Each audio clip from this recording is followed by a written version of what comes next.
So it's a balance. It's not outside yourself, and at the same time, also be mindful of where you might be preventing new energy flowing into your life, in the form of an expanded relationship or another relationship or an open relationship or an experiment or whatever it might be that feels true for you. Some of these scenarios, they're just seeking and they're just chemicals firing off, but some of them might actually be, there might actually be something there to be exchanged. Doesn't have to be sexual, but could be.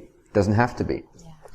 So to not give yourself permission at all to feel like a dick for even feeling that transmission happen is also not the proper way. You need to really open up and forgive yourself for having these experiences, these feelings, right? And understand that there is, we're all carrying different frequencies and codes, and we can all help each other and heal each other so much more if we weren't so uptight about relationships. Doesn't mean you have to let your partner or, you don't have to have the agreement that you can sleep with everyone, but it's about being more open and trusting of one another, that there are connections outside of your relationship that have true benefit for the world and for each other and even for your relationship. If she feels true resonance with spending some time with someone where some healing wants to happen, then that would only serve our relationship. It would only serve our connection. Whereas if I cut that off for her and it's authentic for her, then I am left with a partial version of myself rather than a whole version. So we need to expand those ideas. I know it's difficult because of how intimate this is interwoven with our sense of being the body, being separate, being limited. But there's definitely a great need in relationships worldwide to be more open. Again, even if it's not sexual. The majority of transmissions that want to happen between people can occur non-sexually. It is just that, we are kind of confused, and so we tend to confuse that with sexual energy. It is sexual energy, but we're confusing that with that it needs to happen physically, when in most cases it doesn't have to. But then again, from a more absolute perspective, even if it does happen physically, there's nothing not innocent about that.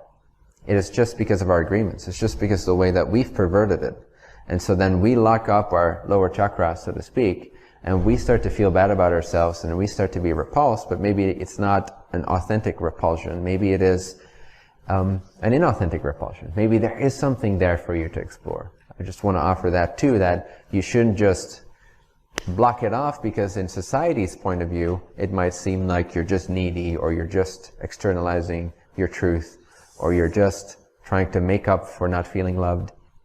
Yes, there probably is some of that. Obviously, there is some of that exploration happening. But it doesn't mean that in an encounter with another woman, that healing could not occur. That there is something authentic there. It's not that we have to all do it by ourselves inside of our heads, We don't all have to figure it out that way. Sometimes to be in embrace, to be in connection, to be in exchange, to be in transmission, to have different auric fields intertwine and connect and exchange codes, and then separate again most of the time to be back with your partner, or whatever the one is that is compatible with you long term, is very helpful and needed. So leave that open, That's what I tell her, like, I don't need sex, or I don't need to kiss, just to connect with somebody and feel like it's getting...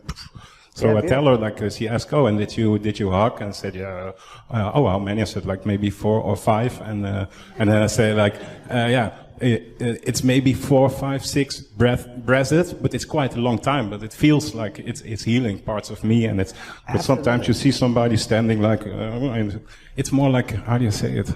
You said earlier, is that like a family? It's more like a family thing. It's not it's with sexual energy, maybe. Or with energy, but it's not a sexual thing, like, in this moment. Like, well, beautiful. Yeah, just see if you can extend, maybe you already have, but can you extend that conversation to your partner? Yeah, of course. Because I'm working here, every time I see her, things are changing there. It's in the same, not the same process, but like it's beautiful. It's beautiful. So she's open to it? Yeah, of course. Not of course, but yeah, she's open to it. Yeah. Yeah. It's not that, of course. No, like, it's quite around the world, but that's beautiful, because that makes all the difference. Yeah, I mean, for you, in terms of healing and completing and transforming this chunk of humanity, it's beautiful and crucial that your partner is supportive of that process in you, you know. And as long as it's done with integrity and purity of intent, then anything should be up for discussion, really. Otherwise, it's not a relationship. It's a prison. So, great job. Awesome. Thank you. Good luck. Enjoy.